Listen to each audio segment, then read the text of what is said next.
On va parler des Français et de leur voiture, une histoire d'amour, on peut dire ça comme ça, mais une histoire d'amour en crise. Bonjour à vous, Jean-Rémy Macchia. Vous êtes donc journaliste automobile. Vous connaissez parfaitement les comportements des conducteurs que vous décryptez depuis des dizaines d'années, enfin des dizaines d'années, des années. Centaines d'années.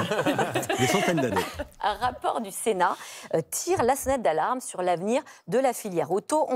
Il parle du plus grand suicide industriel de l'histoire française. En même temps, on n'a jamais eu autant de voitures. Les Français sont 85% à avoir à minima une voiture par foyer. Comment comprendre cela? Une histoire d'amour, mais en crise. Alors c'est vrai, les sénateurs ont malheureusement raison. On est au bord de la rupture du point de vue de l'industrie automobile française. Ce n'est pas propre à l'industrie automobile française, c'est vrai pour toute l'industrie automobile européenne. D'un côté, il y a le but poursuivi d'avoir 100% en vente de voitures thermiques à l'horizon 2035. Et d'un autre côté, il y a...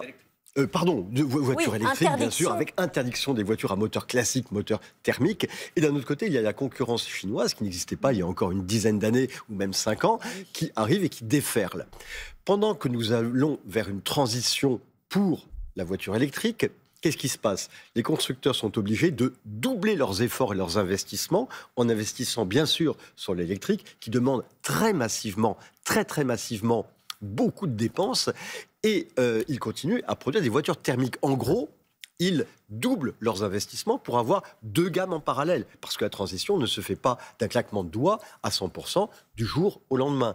Donc, doublement des frais, doublement des investissements, et d'un autre côté, moins de possibilités de les rentabiliser, puisque, en raison du ralentissement des ventes en Europe et particulièrement en France, eh bien, moins de voitures sont vendues et qu'il y a la concurrence qui arrive des voitures chinoises qui grignotent autant de parts de marché qui avant étaient dévolues aux voitures européennes et françaises. Et puis la voiture, c'est aussi aujourd'hui un objet de tension. Alors les citadins s'en passent plus facilement, c'est certain, mais pour ceux qui vivent au-delà du périph' ou qui vivent en dehors des grandes villes, la voiture est une absolue nécessité et ils sont souvent pointés du doigt, culpabilisés.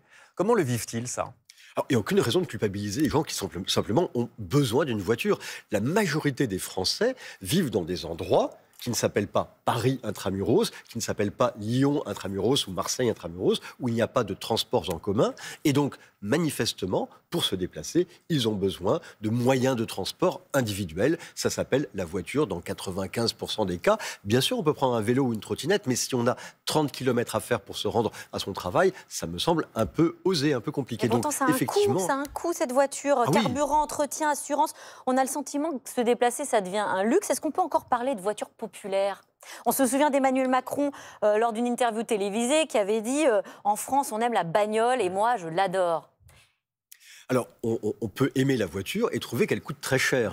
C'est pas antinomique. Effectivement, acheter une voiture revient de plus en plus cher parce que ces dernières années, depuis 5 ans, depuis en gros la crise du Covid, les petites voitures en particulier ont énormément augmenté de prix, alors que les petites voitures économiques sont celles qui sont achetées à l'état neuf par des foyers à revenus relativement modestes, ce sont elles qui ont eu en pourcentage la plus forte augmentation. Donc effectivement, il y a l'accroissement du prix d'achat.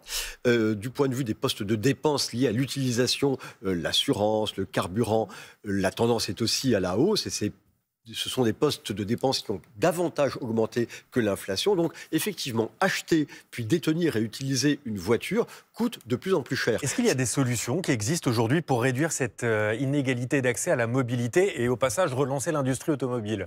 Il n'y a pas de solution magique. En claquant des doigts, on ne va pas trouver une solution miraculeuse. Les sénateurs proposent d'augmenter, par exemple, les droits de douane sur l'importation des voitures chinoises. Oui, alors on peut trouver des palliatifs à des comportements de vente qui sont un peu excessifs et qui sont extrêmement déloyaux par rapport aux règles que nous connaissons en Europe occidentale de concurrence. Effectivement, si les voitures chinoises sont aussi peu chères, c'est pas seulement parce qu'elles sont fabriquées dans des conditions économiques favorables avec une main-d'œuvre beaucoup moins chère en Chine qu'en Europe, ça c'est vrai, mais c'est aussi parce que le gouvernement chinois subventionne énormément la conception et la fabrication de ces voitures. On est un peu négatif aujourd'hui, mais il y a aussi quelques aspects positifs concernant l'automobile.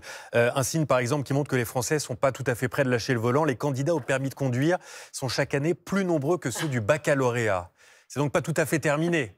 la voiture et les Français. Oui, encore une fois, il y a des tas de gens qui, en France, ont besoin de leur voiture pour se déplacer, tout simplement. Il y a des tas de métiers dans lesquels vous n'entrez pas si vous n'avez pas un permis de conduire. Et c'est logique. De plus en plus de jeunes qui conduisent, de plus en plus de personnes plus âgées, puisque les plus de 75 ans, vraiment, ne lâchent pas le volant. J'ai trouvé des statistiques là-dessus. Et puis, un grand engouement pour ces nouvelles voitures, version nostalgie. On a vu le retour de la R5 ou de la 2 chevaux. La 2 chevaux, mais version 2025. Hein, ça ressemble un petit peu à autre chose.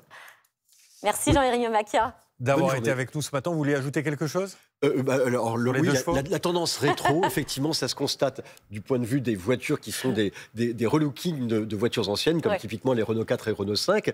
Mais il y a aussi le goût pour ce qu'on appelle les Youngtimers, c'est-à-dire ces voitures qui ne sont pas encore complètement classiques et anciennes, qui ont entre 10 et 30 ans, et pour lesquelles il y a un véritable engouement, y compris de classes très jeunes. Il y a beaucoup de jeunes aujourd'hui, entre 18 et 35 ans, qui adorent les Youngtimers, ces voitures de 15 à 30 ans. La voiture n'est pas morte. Vous êtes venu comment ce matin ? Je suis venu en voiture. Voilà. Le contraire m'aurait étonné. Merci Jean-Rémy Macchia. Tiens, la une du Parisien. Dans l'actu également, la voiture et les Français, ça roule toujours. C'est-à-dire dans le Parisien Week-end.